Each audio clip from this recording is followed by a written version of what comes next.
To understand Mideast newspaper headlines, you have to know about the background, the foundation, which the headlines are based upon. What are these headlines about? They're about the Palestinians, Israel, Iraq. To understand Israel, you have to know something about the Holocaust.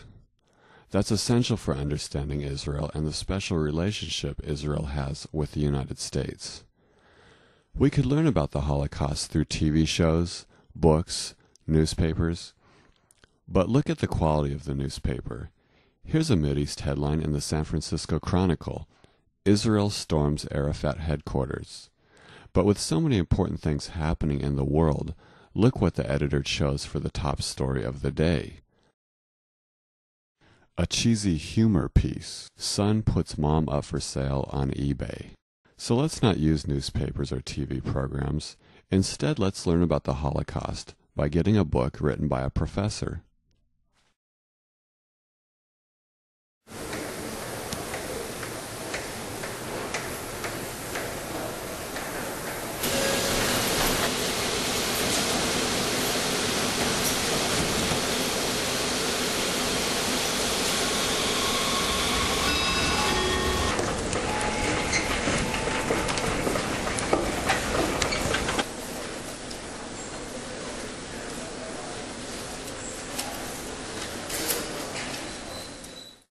The standard work on the Holocaust is The Destruction of the European Jews by Professor Raoul Hilberg. It comes in 3 volumes. To the right is the condensed version for students. We'll be using the 3-volume version, published in 1985. Here's Raoul Hilberg from the movie Shoah, directed by Claude Lanzmann. In all of my work, I have never begun by asking the big questions because I was always afraid that I would come up with small answers, and I have preferred, therefore, to address these things which are minutiae or detail in order that I might then be able to put together in a gestalt a picture which, if not an explanation, is at least a description, a more full description of what transpired. On page 1219, there is a table showing the number of deaths broken down into categories. Hilberg put the total Holocaust deaths at 5.1 million. I know you've heard the 6 million number, but Hilberg, having researched the subject for 40 years at the time the book came out, arrived at an estimate of 5.1 million. Hilberg gives a breakdown of the deaths that occurred at the camps. Here we can see that 1 million deaths occurred at Auschwitz. The next 3 camps, Treblinka, Belzec, and Sobibor, are thought of as their own separate category because they were run so similarly. They are sometimes called the Operation Reinhardt death camps. Together they equal more deaths than Auschwitz, 1.5 million. These 3 camps equal a little under 1/3 of the Holocaust, and it's these 3 camps that we're going to be looking at for the rest of this video. The Operation Reinhardt death camps worked like this. Jews were ordered onto trains. Some were told they were being shipped east, where they would find work. At a point in the journey, they were told that everyone needed to get off at the next stop to transfer to a different train. And due to a typhus epidemic spread by lice, they would also shower and be deloused here. The passengers would step out of the train into a narrow passageway between the train and this building right here and walk to the left. There were fake signs to make them think they were at a real train station. That white thing there at the end of the building is actually this sign here. Notice the people on the left who have just passed the corner of the building. You'll be able to see them in the distance in the next image. They would gather in a group in this area and then be led through this gate where you see the red arrow. That same gate is in the lower right of this aerial photo. The men would go to their right and the women into the building on their left, where they would check in their belongings and strip naked for what they were told would be a shower.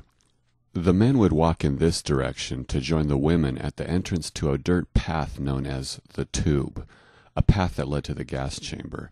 This red arrow here is in the same place as this red pointer in this aerial view. Entering this path, they'd walk down here, the path taking them around these trees to the entrance of the diesel gas chambers. Sobibor, Belzec, and Treblinka were all run like this. Let's look at a map rather than a model. The main train track line was right here. The train to Treblinka would pull in onto these rails, and the people would get out right here. They would walk along here. That sign I pointed out would have been about right here on the map. So they'd come into this area, this courtyard, and then they would walk through this gate in the fence. The men would come over here, checking their belongings and strip naked. And the women would go over here and check in their belongings and strip naked. Then they would enter what was called the tube right here. This was the pathway to the gas chamber.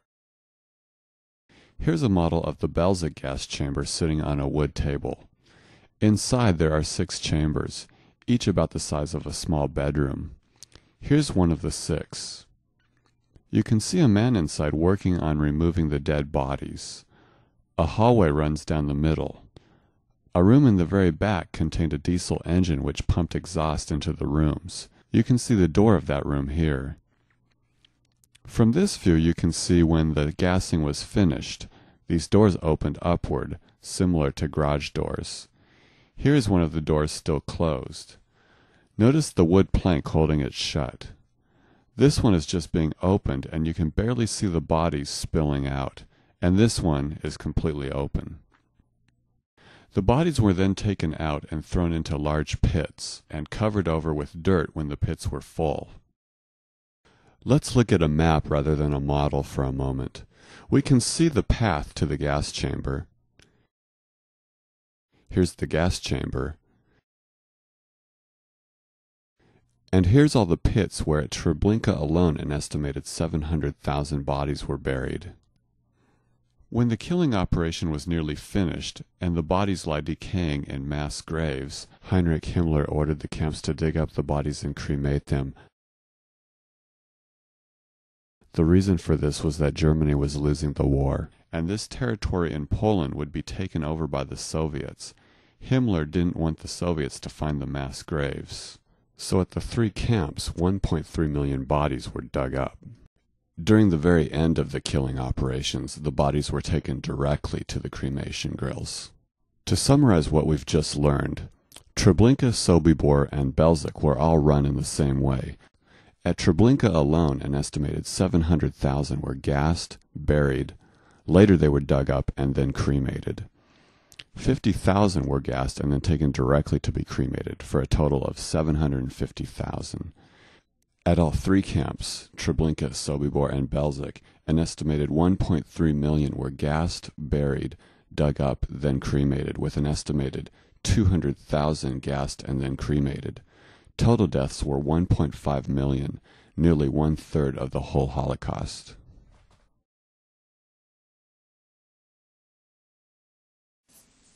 At the bottom of most every page in Hilberg there are sources or footnotes. They are in text slightly smaller than the book's text. It's what Hilberg read in order to then write his book. What would happen if we looked at some of these sources?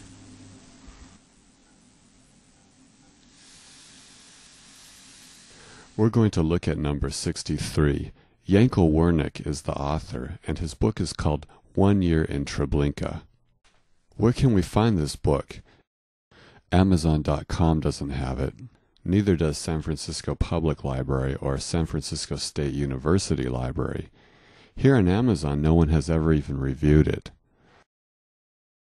It turns out a copy does exist at the University of California at Berkeley.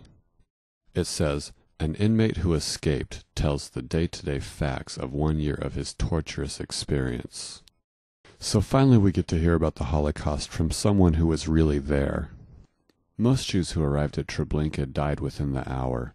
However, a certain number were forced to live there and help with the killing operations. Wernick was one of those until he escaped. Let's see what it says about the process of burning the bodies. Wernick writes, Again, the corpses of oldsters, children, women, and men were exhumed.